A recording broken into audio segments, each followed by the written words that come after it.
Hello, नमस्ते साथियों। इस क्लास में हम कक्षा 9 की प्रश्नावली 12वीं स्टैटिक्स सांख्यिकी का प्रारंभिक अध्ययन करेंगे। ये प्रश्नावली 9वीं कक्षा के 12वीं प्रश्नावली से संबंध रखने वाले सूत्र तथा नियमों पर आधारित होने वाली है। तो आप इस क्लास को नए सत्र में आने वाले सूत्रों को सीखने के लिए लास्ट तक ज़रूर देखिए। आपने हमारे YouTube चैनल पर क्लास को ज्वाइन किया, आपका स्वागत है हमारे चैनल पर बहुत बहुत। अब हम इस कक्षा में जो बातें पढ़ने वाले हैं वो है कक्षा 9 की प्रश्नावली 12 सांख्यिकी, गणित विषय की प्रश्नावली के बारे में हम बात करेंगे। सांख्यिकी प्रश्नावली के बारे में हम पढ़ने वाले हैं। ये अपनी स्लाइड नंबर 1 है जिसमें हम सांख्यिकी की परिभाषा, आंकड़ों का आलेखीय निरूपण हम पढ़ेंगे। तो चलिए बात कर लेते हैं हम सांख्यिकी की परिभाषा किस प्रकार से हम लिख सकते हैं कि स्टैटिक्स, व्हाट इज स्टैटिक्स, यानी सांख्यिकी क्या है। सांख्यिकी गणित की वह शाखा है जिसमें आंकड़ों का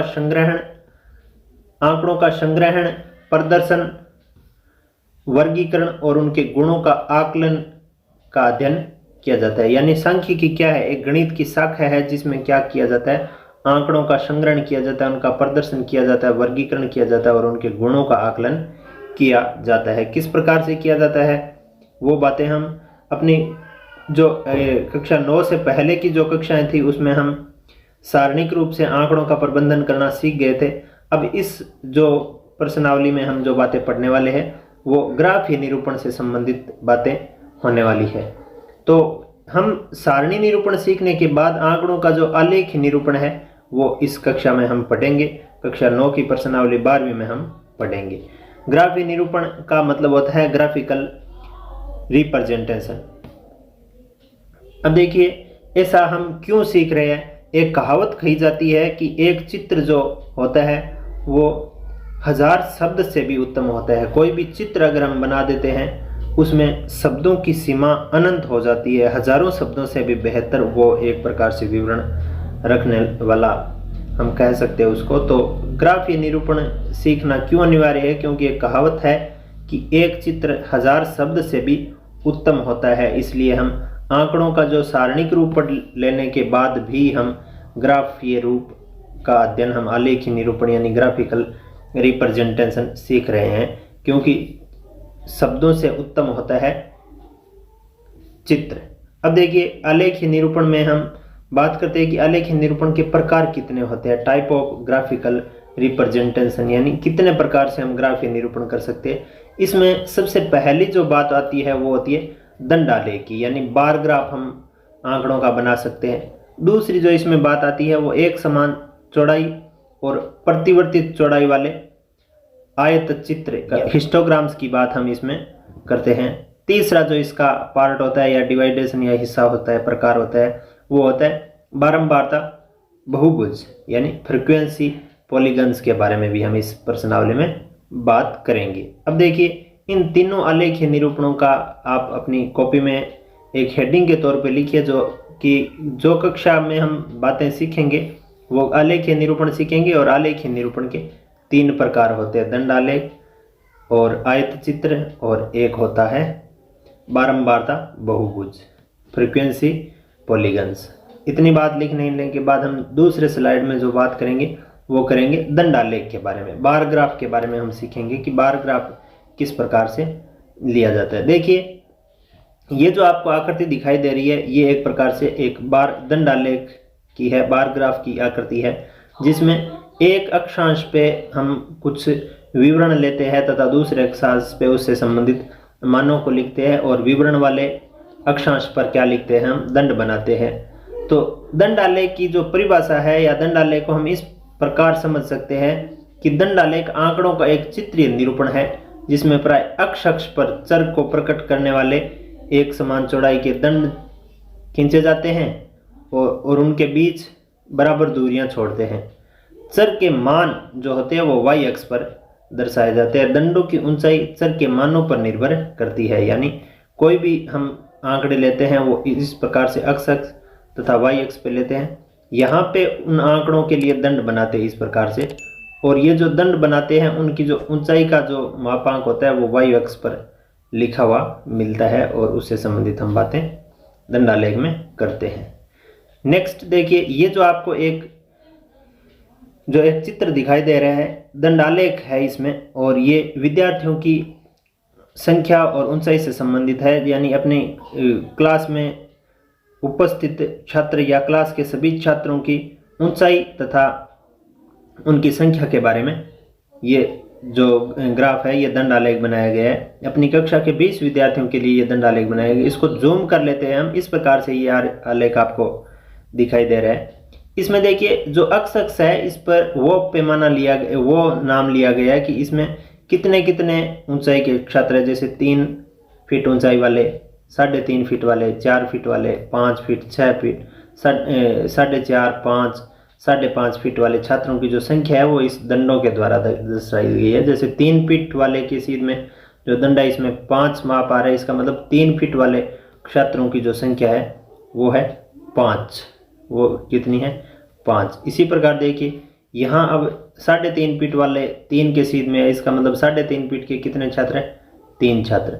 4 फीट वाले 4 छात्र हैं, 4.5 फीट वाले 6 छात्र हैं और 5 फीट ऊंचाई वाले 7 छात्र इस दंडालेख से हमें नजर आ रहे हैं। 5.5 फीट वाले 5 छात्र जो है वो इसमें उपस्थित होंगे। ये अपने जो आंकड़ों को यानी छात्रों की ऊंचाई और उनसे संबंधित संख्याओं को दर्शाने का जो तरीका था वो एक दंडालेखीय तरीका था। इसमें यहाँ पे संबंधित ऊंचाई ले ली और इन संबंधित ऊंचाई से कितने मान हमें प्राप्त होते हैं, जैसे 3.5 फीट की कितने मान प्राप्त हुए? 5। तो ये वाई अक्ष के सीध में हमने यहाँ पे प्रदर्शित कर दिया। तो ये एक प्रकार से क्या था? दंडालेखी था। एक और हम उदाहरण ले लेंगे, बार बार बहुत सारे उदाहरण लेके हम सीखेंगे कि किस प्रकार से दंडालेख को दर्शाया गया है। ये जो आपको दंडालेख दिखाई दे रहा है ये एक कक्षा में 1 महीने में प्रत्येक दिन के लिए छात्रों की अनुपस्थिति के बारे में दर्शाया। जूम कर लेते हैं इसको। इस प्रकार से ये है कि यहाँ पे देखिए जो अक्ष अक्षांश अपना है इस पे महीनों की तारीखें लिखी है, जैसे 1 तारीख, 2 तारीख, 3, 4, 5, 6, 7, 8, 9, 10, ऐसे 30 तारीख तक एक महीना होता है। इसमें प्रत्येक दिन छात्र किस तारीख को कितने छात्र अनुपस्थित रहे वो चीज इस ग्राफ में दर्शानी होती है, तो वो दंडालेख के द्वारा दर्शाई जाती है। जैसे 1 तारीख को 2 छात्र अनुपस्थित रहे तो ये दंड 2 ऊंचाई तक गया। 2 तारीख को 5 छात्र अनुपस्थित रहे, 3 तारीख को 4 छात्र अनुपस्थित रहे, 4 तारीख को 2 छात्र, 5 तारीख को 8 छात्र, 6 तारीख को यहाँ पे देखिए 6 छात्र, 7 तारीख को यहाँ देखिए लिखा हुआ है संडे था इस तारीख को। 6 तारीख को क्या था? संडे था, इसमें लिखा गया आपको संडे दिखाई दे रहा होगा। इसका मतलब अनुपस्थित छात्रों की संख्या कितनी थी? ये देखिए 20 थी। मतलब सारे ही छात्र जो थे वो अनुपस्थित थे। इसी प्रकार आगे की बात करें, आगे जैसे मान लीजिए वापस अगला संडे कब आया हुआ है? ये 11 तारीख को एक हॉलीडे थी, छुट्टी थी 11 तारीख को। तो छुट्टी के दिन कितने छात्र अनुपस्थित रहे? ये देखिए पूरे 20 के 20 अनुपस्थित रहे। उसी प्रकार अगले 14 तारीख को आने वाले संडे में सभी अनुपस्थित रहे। इसी प्रकार देखिए 17 तारीख को कितने अनुपस्थित रहे? एक ही बच्चा अनुपस्थित था। 25 तारीख को कितने छात्र अनुपस्थित रहे? कोई भी अनुपस्थित नहीं था, यानी टोटल प्रेजेंट थे। तो ये ग्राफ में ये इस प्रकार से दंडालेख दर्शा देने के बाद देखिए हमें पता चलता है कि हम आसानी से देखते ही पता लग जाता है इस आकृति को देखते ही कि किस तारीख को सबसे ज़्यादा छात्र अनुपस्थित रहे और किस तारीख को सबसे कम छात्र अनुपस्थित रहे। तो सबसे कम छात्र अनुपस्थिति के बारे में पूछे तो हम 25 तारीख बताएंगे, क्योंकि 25 तारीख को कोई भी छात्र अनुपस्थित नहीं था। इसका मतलब सारे ही छात्र उपस्थित थे। इसी प्रकार सबसे ज़्यादा अनुपस्थिति वाले दिन जो है वो 4 तो संडे आ गए और एक जो है एक हॉलीडे का दिन आ गया। सारे के सारे छात्र इस दिन अनुपस्थित रहे इन 500 दिनों में। तो इस प्रकार से हम इस बार ग्रुप को समझ सकते हैं। हमने एक दंडालेख और लिया जिसमें विद्यार्थियों में परिवार की संख्या के बारे में बताया गया। देखिए इस प्रकार से ये ग्राफ बनाया हुआ, आपको जो छोटा ग्राफ दिख रहा है यहाँ पे, ये ग्राफ इस ग्राफ को जूम करके हम देखते हैं कि इसमें क्या लिखा गया है। यहाँ विद्यार्थियों के परिवार में सदस्यों की संख्या के बारे में ये ग्राफ दिया गया है। तो परिवार में सदस्यों की संख्या जैसे देखिए यहाँ जो अपना अक्ष पे पैमाना लिखा गया है वो है रोल नंबर वाइज छात्र, यानी 1 नंबर रोल नंबर वाला बच्चा, 2 रोल नंबर वाला, 3 रोल नंबर वाला, 4 रोल नंबर, 5 रोल नंबर, 6, 7, 8, इस प्रकार से 20 रोल नंबर तक के बच्चों को लिखा गया। अब 1 रोल नंबर वाला बच्चे का नाम जो भी है उसके परिवार में सदस्यों की संख्या कितनी है? 5। ये दंड कितने दूर जा रहे हैं? 5 तक। इसी प्रकार 2 रोल नंबर वाले के परिवार में 5 सदस्य है, 3 रोल नंबर वाले के परिवार में 4 सदस्य है, 4 रोल नंबर वाले के परिवार में 3 सदस्य है, और 5 रोल नंबर वाले बच्चे के परिवार में कितने हैं? 8 सदस्य है। इस प्रकार से ये दंड देखते ही हमें पता चल रहा है। अब इससे संबंधित अगर कोई प्रश्न पूछे कि सबसे ज्यादा किस बच्चे के परिवार में सदस्य है, तो हम कहेंगे रोल नंबर 14 वाले बच्चे के परिवार में सबसे ज्यादा सदस्य है। और सदस्य है कितने, यहाँ देखने से हमें पता चल रहा है कि सदस्य कितने? 14 सदस्य है। 14 रोल नंबर वाले बच्चे के परिवार में कितने सदस्य हैं? 14। इसी प्रकार अगर सबसे कम सदस्य पूछ ले तो सबसे कम सदस्य तो देखिए यहाँ इस 2 छात्रों के, यानी रोल नंबर 15 और 16 वाले छात्र जो हैं उसके परिवार में सिर्फ और सिर्फ 2 ही सदस्य है। तो यहाँ पे ऐसा हम बता सकते हैं कि 2 रोल नंबर 2 बच्चे ऐसे हैं जिनके परिवार में 2 सदस्य है। तो इस प्रकार के आलेखों को हम दंड आलेख के द्वारा दर्शाया जाता है। एक आसपास के पौधों की ऊंचाई से संबंधित आंकड़े लिए गए हैं। देखिए आसपास के पौधे, जैसे मान लीजिए हम पौधों का नाम नंबर दे देते, जैसे 1 नंबर पौधा, 2 नंबर पौधा, उसकी ऊंचाई अब कितनी है कि 1 नंबर पौधा कितने फीट ऊंचा है? 2 फीट ऊंचा है। 2 नंबर पौधा कितना ऊंचा है? इसमें लिखा गया 2 नंबर पौधा 2.5 फीट ऊंचा है। 3 नंबर पौधा है वो कितना फुट ऊंचा है? 4 फुट। 4 नंबर, यहाँ इससे देखने से पता चल रहा है कि 4 नंबर पौधा 3 फीट ऊंचा है। 5 नंबर पौधा 3.5 फीट ऊंचा है। 6 नंबर पौधा 2.5 फीट से थोड़ा कम, यहाँ देखिए 2.25 के आसपास होगा ये पौधा। अब देखिए 7 नंबर पौधा जो भी है वो कितनी ऊंचाई तक है? वो है 4.5 फीट की ऊंचाई तक है। इसे अगर हम मैच करें तो इस प्रकार से इन प्रकार के दंड आलेखों को हम एक प्रकार से बार ग्रुप के तौर पर हम इनको पढ़ते हैं। तो ये थे दंड आलेख से संबंधित बातें इस पैनल पे हमने की है। इन पैनल को समझ लेने के बाद अब हम आगे के पैनल स्लाइड पे चलते हैं। इस पैनल में हम एक समान चौड़ाई और परिवर्ती और हिस्टोग्राम्स के बारे में हम अध्ययन करने वाले हैं। देखिए सबसे पहले हम बात कर लेते हैं कि हिस्टोग्राम्स होता क्या है, उसकी परिभाषा। हिस्टोग्राम क्या होता है? एक समान चौड़ाई और परिवर्ती चौड़ाइयों वाले आयत चित्र होते हैं। यह संतत वर्ग अंतरालों के लिए प्रयुक्त दंड आलेखों की भांति निरूपण का एक रूप है। जैसे देखिए इस प्रकार से हमें आंकड़े दिए हुए होते हैं कि विद्यार्थी 30 से 35.5 यानी 30.5 से 35.5 वजन के जो विद्यार्थी है उनकी संख्या है 9। 35.5 से बड़े और 40.5 से के तक जो छात्र है वो है 6। 40.5 से 45.5 तक छात्र है 15। 45.5 से 50.5 तक है 3 और 50.5 से 55.5 तक है 1। 55.5 से 60 तक है 2। इस प्रकार से टोटल 36 छात्र है। इनको अगर हम इस वर्ग अंतरालों के कारण अगर हम इनको दर्शाना चाहें तो एक प्रकार से हमें आंकड़ों को क्या करना है, एक दूसरे से टच करते हुए बनाना है। तो एक दूसरे से टच करते हुए बनाएंगे तो वो किस प्रकार के आंकड़े होंगे? आयतों के समान हमें दिखाई देंगे।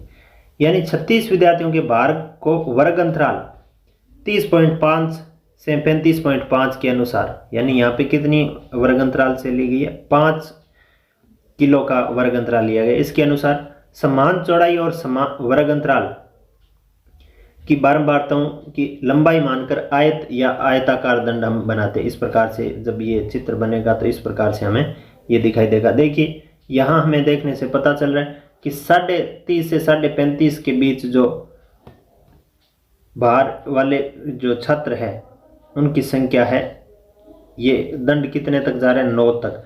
अब 35.5 से तुरंत आगे के दंड शुरू हो जाते हैं और 40.5 तक जाता है। ऐसे छात्रों की संख्या कितनी है? 6। इस दंड की ऊंचाई के समान है। 40.5 से 45.5 के बीच जो छात्रों की संख्या है वो है, यहाँ से देखिए 15। देखने से पता चल रहा है कि 15 तक है। यहाँ 16 और 14 के बीच तक ये दंड जा रहा है। इस प्रकार से ये जो आलेख बनेगा वो किस प्रकार क्या कहलाएगा? आयत चित्र आलेख कहलाएगा। क्योंकि क्रमागत आयतों के बीच कोई रिक्त स्थान नहीं होता। जैसे देखिए ये जो अपनी सारणी बनी हुई है, इस सारणी में 30.5 से 35.5, फिर सीधा 35.5 से 40, यानी इन दोनों के बीच अंतराल कुछ नहीं है, क्रमागत संख्याओं के बीच अंतराल कुछ नहीं है। तो अंतराल कुछ नहीं होने के कारण ये जो परिणामी आलेख बनता है वो एक ठोस आकृति के समान दिखाई देता है। परिणामी आलेख जो ये बना है पूरा आलेख, ये एक ठोस आकृति के समान हमें नजर आ रहा है। अब देखिए ये ठोस आकृति के समान नजर आ रहा है, तो इसके बारे में हम बात करें तो ये क्या कहलाएगा, आयत चित्र कहलाएगा, एक हिस्टोग्राम कहलाएगा। इसको आप अपनी कॉपी में नोट कीजिए। नेक्स्ट हम पैनल पे पढ़ने वाले हैं बारंबारता बहुभुज यानी फ्रीक्वेंसी पॉलीगन्स के बारे में। देखिए फ्रीक्वेंसी पॉलीगन्स किस प्रकार होता है वो हम बात करें कि दंड आलेख के विपरीत जो अपना दंड आलेख होता है, जिसमें हम इस प्रकार से दंड बनाते हैं एक दूसरे से। मान लीजिए कि ये अपना ग्राफ बनाने का अगर पैनल है तो इसमें हम समान चौड़ाई से ऐसे एक दूसरे पर दंड बनाते हैं और इनके बीच अंतराल समान रखते हैं। तो यहाँ देखिए अगर हम इस प्रकार से ग्राफ बनाएं और ग्राफ बनाने के बाद इनके बीच की जो बिंदु होता है, बीच के बिंदुओं को जोड़ देते हैं हम। यहाँ इस स्थिति के सभी के बीचों बीच बिंदु जितने भी आ रहे हैं, इन बिंदुओं को हम जोड़ दें तो ये जो सिर्फ बिंदु यानी इनके बीच की बिंदुओं की दूरी अगर बचेगी तो ये जो बचने वाला ग्राफ है वो क्या कहलाएगा, ये कहलाएगा बहुभुज ग्राफ। दंड आलेख के विपरीत इनकी रचना दंडों की चौड़ाई की एक महत्वपूर्ण भूमिका होती है। इनकी रचना में दंडों की चौड़ाई की एक महत्वपूर्ण भूमिका होती है। वास्तव में यहाँ खड़े किए गए आयत चित्रों का क्षेत्रफल संगत बारंबारताओं के समानुपाती होते हैं। फिर भी क्योंकि यहाँ आयतों की चौड़ाई समान है, इसलिए आयतों की लंबाइयाँ बारंबारताओं के समानुपाती होती है। यहाँ क्या कहा गया है देखिए, इनको हम दोबारा से एक बार पढ़ें और समझें। तो इसमें ऐसा बताया गया है कि दंड आलेख के विपरीत, जैसे दंड आलेख अपना कैसे होता है, दंडों को बनाते हैं, इसके विपरीत इसकी रचना दंड की चौड़ाई की एक महत्वपूर्ण भूमिका होती है। इसकी रचना होती है जो दंड जो होता है ना अपना, इस प्रकार से दंड बनता है, इस दंड की चौड़ाई एक महत्वपूर्ण मायने रखती है। क्यों? क्योंकि इसको निर्मित करने के लिए जो दंड होता है उसके बीच का बिंदु हमारे लिए सबसे इम्पोर्टेंट हो जाता है। बीच के बिंदु को हम एक स्थिति में मानते हैं और उस बीच के बिंदु को हम एक दूसरे से जोड़ते हैं। जैसे मान लीजिए ये अपना दंड आलेख अगर इस प्रकार से बनाया हुआ है तो इसका अगर हमें, क्योंकि वास्तव में इसमें आगे लिखा है कि वास्तव में यहाँ खड़े किए गए आयतों के क्षेत्रफल संगत बारंबारताओं के समानुपाती होते हैं। यानी ये जो खड़े किए गए आयत चित्र है या दंड है, इनके हम मध्य बिंदु जो होते हैं, सभी आयतों की चौड़ाई समान है, इसलिए आयतों की लंबाई बारंबारताओं के समानुपाती होती है। यहाँ इनके बीच के बिंदु जो है, सभी बीच के बिंदुओं को अगर हम एक दूसरे से जोड़ देते हैं, जैसे मान लीजिए इन सब बिंदुओं को एक दूसरे से जोड़ें तो जो आकृति हमें मिलती है, जैसे इसको इससे जोड़ दिया, इसको इससे जोड़ दिया, इसको इस बिंदु से जोड़ दिया, इसको इस बिंदु से जोड़ दिया, नेक्स्ट को इसके मध्य बिंदु से, इसके मध्य बिंदु से, इस प्रकार से जोड़ने से इन दंडों को अगर हम यहाँ से अपसेंट कर दें तो जो ग्राफ बना है वो कैसा ग्राफ बनेगा, बार ग्राफ बनेगा। ये इस चीज़ को आप अपने दिमाग में सेट कर लीजिए कि जो दंड आलेख के बार ग्राफ के मध्य बिंदुओं को, ऊपरी मध्य बिंदुओं को मिलाने से जो ग्राफ बनेगा वो बहुभुज ग्राफ बनेगा। इस प्रकार से ग्राफ बनेगा। नेक्स्ट देखिए, ये देखिए इस प्रकार से इस आकृति में आपको नजर आ रहा होगा कि पहले बार ग्राफ बनाया गया है और उनके मध्य बिंदुओं को इसमें यहाँ से इसका मध्य बिंदु जो है इसको यहाँ से मिलाया गया है। इस सी के मध्य बिंदु, ये दंड था, इसका मध्य बिंदु ये है, इसका मध्य बिंदु ये है, इसका मध्य बिंदु, एक दूसरे के मध्य बिंदुओं को इस प्रकार से मिला के जो ग्राफ बनेगा वो ग्राफ क्या कहलाएगा, बहुभुज ग्राफ कहलाएगा। इसमें देखिए ये जो दंड बन रहे हैं इससे पहले के इससे संबंधित हम विवरण अगर अच्छी तरीके से पढ़ें तो इस आयत चित्र के संगत आयतों की ऊपरी भुजाओं के मध्य बिंदुओं को रेखाखंडों से जोड़े और इन मध्य बिंदुओं को B C D E F G से प्रकट करके रेखाखंडों को जोड़ने से आकृति B C D E F G प्राप्त होती है।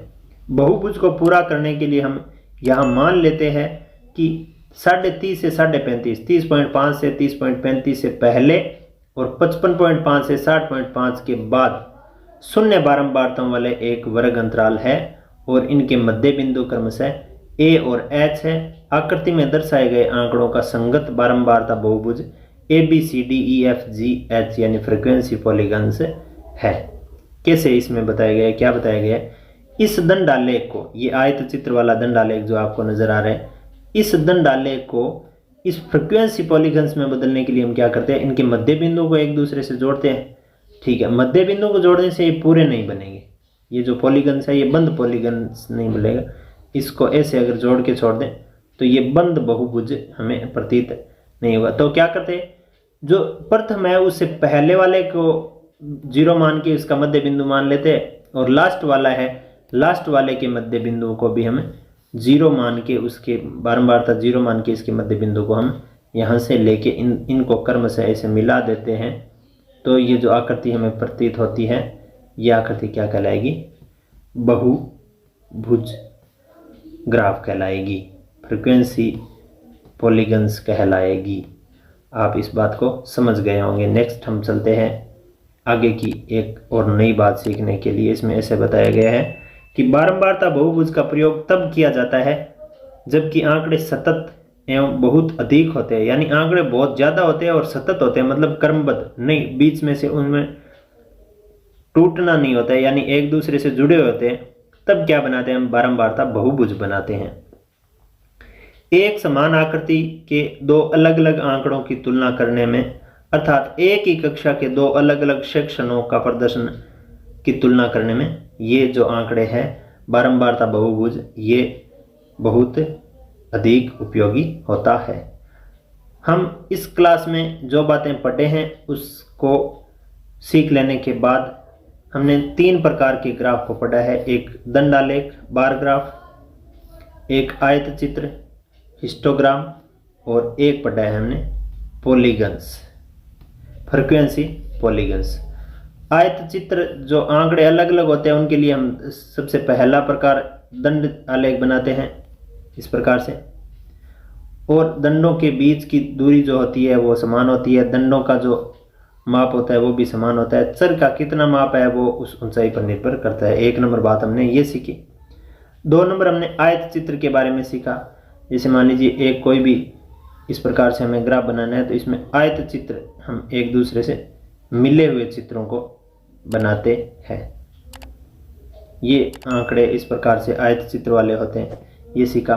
एक हमने सीखा कि किसी भी दंडालेख के मध्य बिंदुओं को मिला देने के बाद, इस प्रकार से दंडालेख होता है अपना, इनके मध्य बिंदुओं को अगर हम मिला देते हैं तो मिला देने के बाद जो ग्राफ बनता है वो ग्राफ बनता है फ्रीक्वेंसी पॉलीगन्स।